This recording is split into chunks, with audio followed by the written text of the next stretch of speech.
Guys welcome back to my YouTube channel. सबैजनालाई स्वागत छ र सबैजनालाई छठ पर्वको पनि एकदमै शुभकामना दिन चाहन्छु। र अहिले चाहिँ म यहाँ नारायणी रिभरमा आइसकेको छु। यहाँको छठ पूजाको छठ पर्वकोलाई रमाइलो लिनलाई म आइसकेको छु र मसँग यहाँ नयन मित्र हुनुहुन्छ। म उहाँलाई पनि स्वागत गर्न चाहन्छु। स्वागत छ। के हो त हाल खबर के हो त? ठिक छ होइन? रमाइलो भइरहेछ होइन? टुर पनि भ्याइयो क्या नि र सबैजनाले भिडियो हेर्नु होला। ल हामी यहाँ नारायणी रिभर आइसकेका छौँ र नारायणी रिभरमा यहाँ 6 गतेबाट मौसम पनि लाग्दैछ। सबैजना आउनु होला, तिमीमा पनि भेटौँला, रमाइलो गरौँला। र यति बेला हामी नारायणी रिभरमा आइसकेका छौँ छठ पर्वलाई रमाइलो लिनलाई। हामीले यहाँ देख्न सक्छौँ मौसमको पनि पुरै तयारी भइसकेको छ। यहाँले हेर्नुहोस्, अब यहाँ पिङ खेल्न पक्कै पनि आउनुपर्छ है गाइस।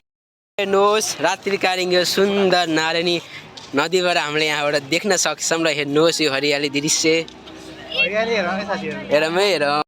हेर्नुहोस् यहाँ छठ पर्वलाई मनाउनको लागि देश तथा विदेशबाट यहाँ धेरै पर्यटकहरू आउने गर्दछन् र हामीले यहाँ देख्न सक्छौँ कति भिड छ यहाँ। त्यस हो कि साँच्ची हो कि मैले झुट बोल्दिनँ। मैले फेरि पहिलादेखि नै यस छठ पर्व मनाउँदै आइएको छ। विशेष गरी छठ पर्वमा सूर्यलाई पूजा गर्ने गरिन्छ। मानिसहरू बिचमा एकदमै के भन्छ भगवानप्रतिको विश्वास र आस्था लिएर मानिसहरू यहाँ आउने गर्छन् र यस छठ पूजालाई पूजा गर्ने गर्छन्। यहाँ देख्न सक्छौँ निकै नै धेरै मानिसहरू आज आएका छन् यहाँ छठ पर्व मनाउनको लागि। बाटो पनि निकै भिड छ, भिडभाड छ, गाडी पाउने गाह्रो छ। आज निकै यहाँ भिडभाड एकदमै कायम देख्न पाइन्छ। र उहाँ पारिपट्टि हेर्नुहोस् नारायणी पुल पनि हामीले यहाँबाट देख्न सक्छौँ। हजुरहरू चिताउन आएपछि नारायणी रिभरको बोटिङ गर्न चाहिँ नबिर्सिनु होला है। कति गरेँ मैले गर्न चाहिँ नबिर्सिनु होला। निकै रमाइलो हुन्छ यहाँ बोटिङ गर्ने क्रममा चाहिँ। हेर्नुहोस् हामीले यहाँबाट देख्न सक्छौँ कि मानिसको कति धेरै भिडभाड छ यहाँ। चितवनमा मात्र नभएर देशका विभिन्न जिल्लाहरूबाट यहाँ आउने गर्छन्, पूजा गर्ने गर्छन्। र हेर्नुहोस् नारायणी रिभरको यो गौतम बुद्धको मूर्ति निकै ठुलो छ।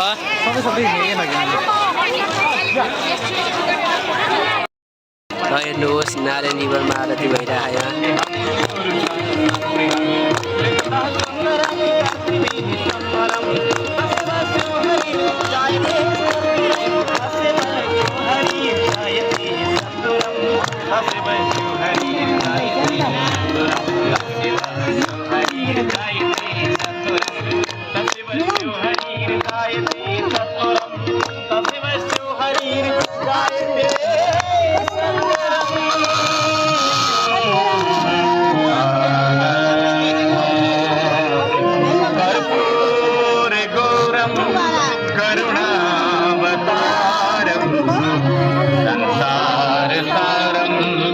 भर्खरै नारायणी रिभरमा आरती पनि हेऱ्यौँ।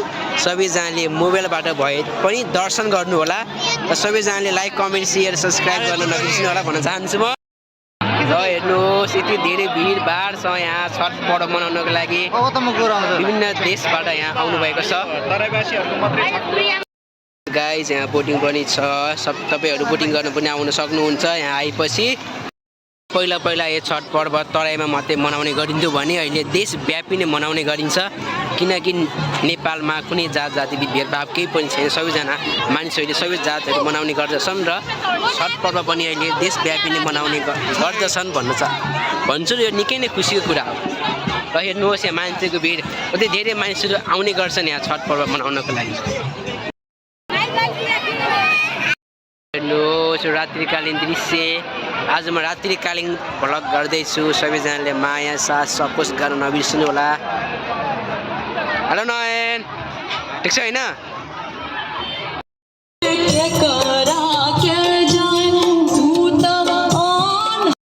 हेर्नुहोस् निकै नै रमाइलो भइरहेको गाइज। कैसे हो नयन? ठिक है, बढिया बढिया।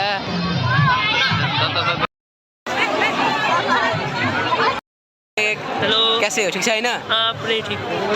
के भन्न मन लाग्ने भन्दा हुन्छ है। यो च्यानललाई सब्स्क्राइब गरेर 1 मिलियन सब्स्क्राइब दिनु। एकदम हेर्नुहोस् निकै सुन्दर दृश्य है यहाँ रात्रिकालीन ब्लग। हजुरहरू छठ पर्व मनाउन नपाए तापनि यहाँ आउन नपाए तापनि आउँछु भन्दै आउन नपाए तापनि यही मोबाइलबाट नै दर्शन गर्नुहोला। सबैजनाले माया गर्नुहोला, लाइक कमेन्ट सेयर सब्सक्राइब गर्न नबिर्सिनुहोला। अग्लो होस् क्या नि हो आफू डल्लो परियो गाह्रो हो। हेर्नुहोस् निकै हरियाली के हो यो मटासा के मटासा भनेको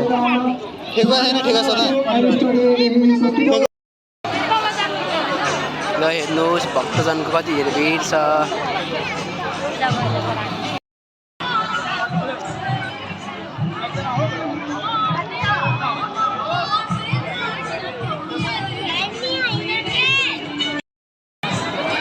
यतातिर लुकेर बस्यो नि के थाहा।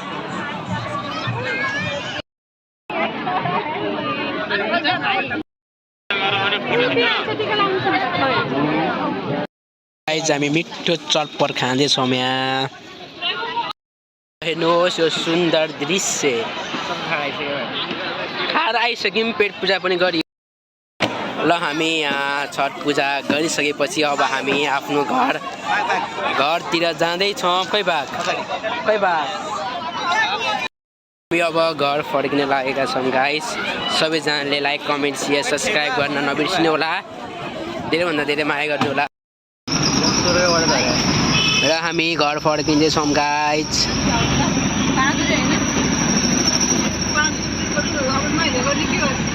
छठ पूजाको दर्शन गरेर हामी घर फर्किँदैछौँ, बाटोमा हो हामी अब घर फर्किन लागेका छौँ।